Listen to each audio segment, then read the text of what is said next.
41 27 3377. Na Cultura, agora 9h10.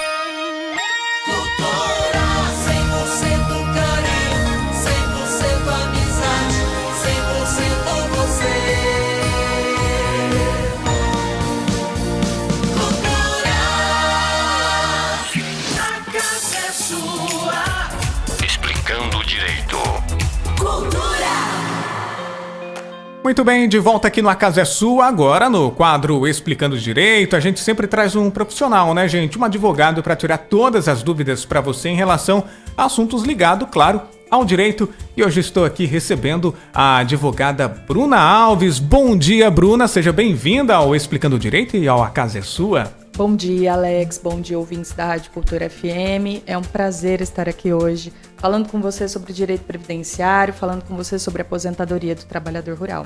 Muito obrigada. É isso aí. Se você tiver alguma dúvida, pode ficar à vontade para enviar para a gente aqui através do 992724655 e também através da nossa transmissão no Facebook. Lembrando que a gente está ao vivo, tá? Estamos ao vivo neste exato momento através da nossa página. É só acessar facebook.com/Cultura FM e ficar à vontade também para participar junto com a gente aqui no Explicando Direito desta quinta-feira. Um assunto muito importantíssimo, né, doutora Bruna? Porque a gente vai falar sobre aposentadoria rural, né?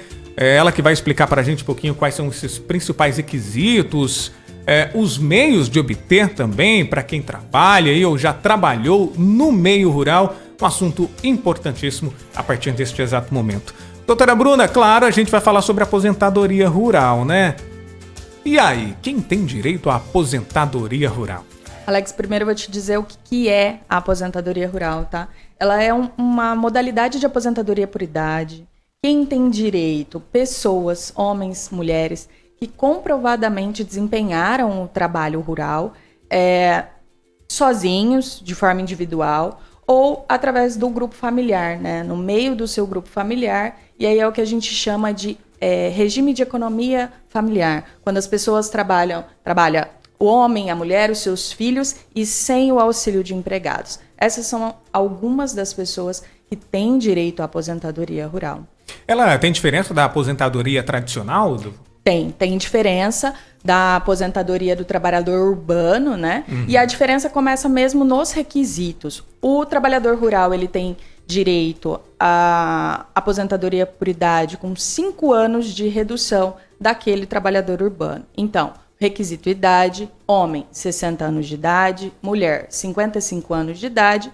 E o outro requisito para obter esse benefício é a comprovação do trabalho rural por pelo menos 15 anos. É necessário que o trabalhador comprove por alguns meios a sua atividade rural. Doutora Bruna, essa comprovação, a partir de quais são esses meios? O que? Carteira de trabalho? Algum tipo de documentação? Alguma testemunha, por exemplo? Como é que funciona isso? Isso. O trabalhador rural, ele tem algumas categorias, né? O segurado empregado, por exemplo, ele vai ter carteira assinada. Posso te exemplificar um vaqueiro, tá? Ele vai ter carteira assinada, então ele vai ter a sua comprovação através da carteira assinada. O segurado especial já é uma categoria diferente. É o pequeno produtor, é o pescador artesanal, é o assentado, o garimpeiro, o extrativista. Essas pessoas, o serviço delas na zona rural, ele é informal. Então não tem carteira assinada, muitas delas não têm como comprovar ou pensam não ter como comprovar. E aí essa comprovação vem da certidão de casamento, por exemplo, em que o marido tem a sua profissão de lavrador, de trabalhador rural, de agricultor. Vem de um contrato de arrendamento, um contrato de parceria. Ele vai estar delimitado o seu tempo, então a comprovação vai ser por aquele tempo específico em que houve a contratação, o contrato, né, a vigência da exploração. Carteirinha de vacinação, nós tivemos a Covid aí, a saúde vai ao meio rural, e aí a carteirinha de vacinação contendo a profissão, contendo o endereço, a ficha médica. Tudo são meios de comprovação. Todos são meios de comprovação. Nós temos os assentamentos. A licença de assentamento do INCRA é um meio de comprovação. Também pode servir. Pode servir como meio de comprovação. As carteirinhas dos sindicatos rurais, as carteirinhas de sindicato de pesca, todos esses são meios de comprovação da sua atividade rural. Fora uma foto que você tenha na sua propriedade ou na propriedade onde você mora, da sua cultura, né? Você, de repente, fez uma cultura muito boa de mandioca e decidiu fotografar aquilo, você trabalhando lá, é um meio de prova também. E nas ações judiciais é muito utilizado a prova testemunhal. Vizinhos, conhecidos, pessoas que compram a sua produção, compram galinhas, queijos, pessoas que compram milho, peixe, vão servir para comprovar que você trabalha lá no meio rural. É necessariamente para os trabalhadores rurais a aposentadoria? Ou, enfim, para quem mora na zona rural, por exemplo, tem a sua propriedade, ela tem esse direito também, doutora? Como é que funciona isso? O proprietário, ele também tem direito. Tem direito? Tem direito, desde que ele seja um pequeno produtor, desde que a propriedade dele tenha a dimensão de 4 módulos fiscais, né? E aí o tamanho da área varia de local para local, né? Mas os grandes produtores rurais, e aí a gente tem a diferenciação de terras e do próprio cultivo dele, a legislação determina a sua contribuição. Como que é baseada essa contribuição, o cálculo e também o valor da aposentadoria? Então, para o trabalhador rural segurado especial, essa contribuição ela é feita de forma indireta. Ele não vai pagar INSS todos os meses, até porque muitas vezes ele não pode pagar esse valor. Então, se ele quiser e se ele puder, ele pode pagar como facultativo. Mas o que é mais comum é que a contribuição ela vem através da comercialização dos produtos. Entendeu? Então, sou pescador, fiz a minha produção, vim até a cidade e vendi. Essa vai ser a forma indireta da minha contribuição. Não é exigido uma contribuição ao INSS para que o segurado especial se aposente nessa categoria. Quem paga o benefício é o próprio INSS? Quem paga o benefício é o próprio INSS. Antigamente, muitos ouvintes vão lembrar, existia a aposentadoria do Fundo Rural. Fundo Rural. Né? Todo mundo chama aposentado. Sou aposentado do Fundo Rural. E é a mesma coisa, quem paga é o INSS. Sim. O valor desse benefício é de um salário mínimo. Um salário mínimo, né? Existe a possibilidade de o pequeno produtor ele elevar esse seu salário se houver contribuição.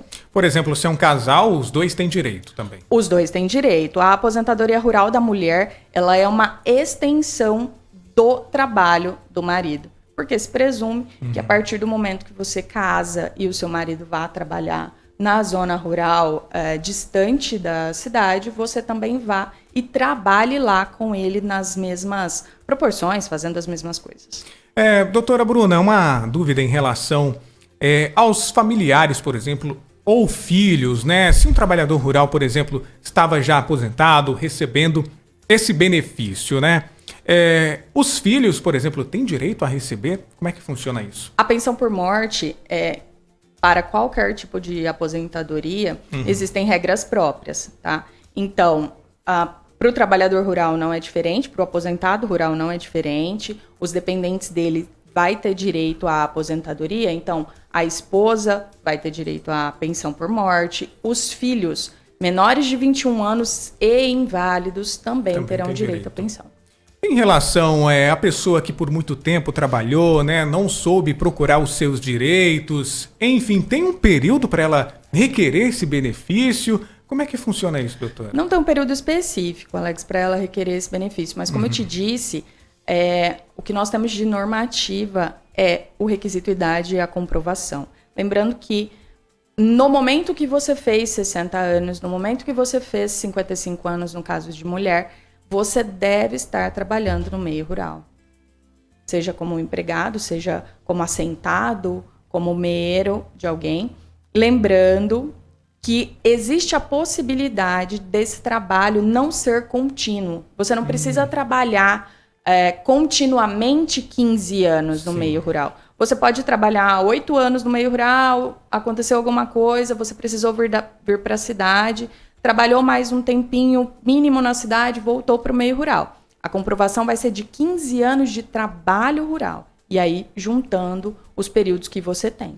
É importante a gente frisar que o trabalhador rural, ao ser, né, aí, inserido dentro desse mercado, ele busque, como eu posso colocar aqui, doutora, os seus direitos realmente, né? Ter a sua carteira assinada é importantíssimo, é esse ponto que eu queria colocar. Quando ele for trabalhar, é importante ele buscar ter a sua carteira assinada, é importante trabalhar formalmente. A gente vai ter os 2 tipos de segurado. O segurado que trabalha formalmente, que é o segurado empregado rural, né? E o segurado informal. Porque é muito comum a gente encontrar pessoas que trabalharam informalmente na zona rural. É muito mais raro você ter pessoas com carteira assinada trabalhando na zona rural do que pessoas trabalhando informalmente na zona rural. Muitas delas são pequenos produtores, são pequenos proprietários, são pessoas que vivem daquilo que cultivam. Esses são os verdadeiros trabalhadores rurais. Em relação ao segurado empregado rural, o que precisa cuidar, vou colocar dessa forma, é a forma como você é registrado.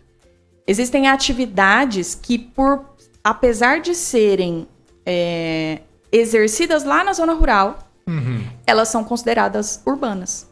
Como a atividade de carpinteiro, por exemplo. A especificação, né, ali na carteira. Exato. Atividade de carpinteiro, capataz, administrador de fazenda.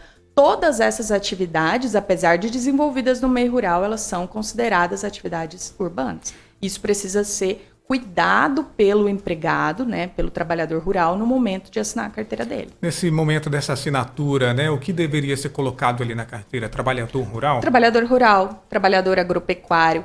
Porque estas pessoas será reduzido a idade. Vai ter o benefício da redução da idade, que é a diferença entre a aposentadoria rural e a aposentadoria do trabalhador urbano. A pessoa que for contratada, ela pode exigir colocar essa função na carteira? Pode. Se ela for desempenhar essa função, né? Porque a gente sabe que o trabalhador rural, ele desempenha de tudo numa propriedade. É ele que faz a cerca, é ele que faz uma desbrota de mato, é ele que planta, é ele que tira leite. Então, se ele observar a forma que está sendo registrada a carteira dele, vai sim reverter em benefício para ele lá na frente. Doutora, me pintou uma dúvida aqui. Para a pessoa, por exemplo, que arrenda terras, né, e por muito tempo mora no campo também, se muda para a cidade, ela também tem esse direito? Tem maneiras de comprovar isso? Comprovada a atividade rural através do contrato de arrendamento e lá da efetiva atividade dele. Lembrando também que o contrato de arrendamento, assim como o próprio proprietário rural, a gente vai observar a dimensão da área que foi arrendada.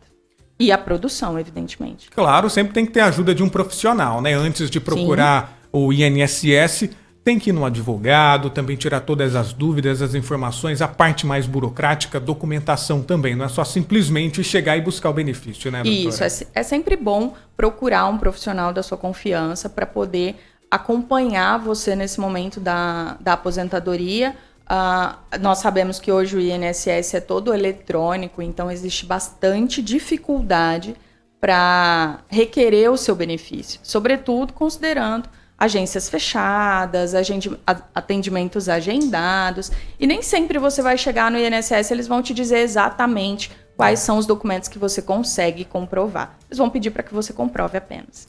Doutora Bruna, algo mais a destacar para os nossos ouvintes aqui no Explicando Direito? Pode ficar à vontade também, algum ponto que a gente não acabou tocando, não né? falou. É só uma situação nova, tá? A Instrução Normativa recentemente publicada, a IN 128, ela traz uma informação de que o segurado especial, a partir do ano de 2023, terá um cadastro específico lá no INSS e isso vai servir como meio de prova da sua atividade rural.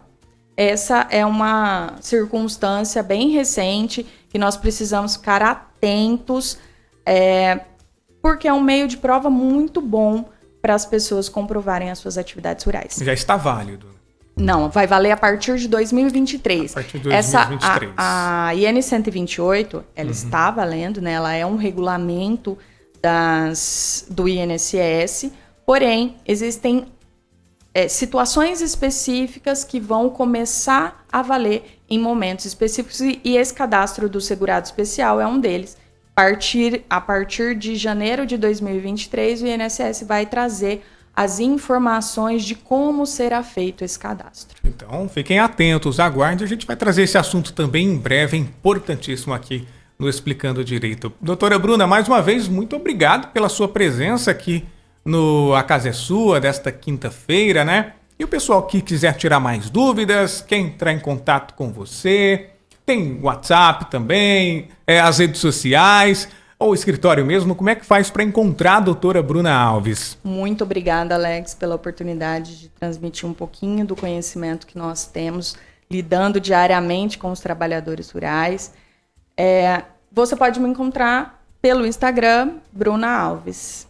E também no meu escritório lá ao lado do Espaço Gourmet. É isso aí, se você perdeu esse assunto, fique tranquilo, tá, gente? Daqui a pouquinho vai estar disponível para você na nossa página e você vai poder acompanhar a hora, quando quiser e quantas vezes quiser. E também no nosso portal, no rcn67.com.br. Você continue com a gente, não saia daí. ZYP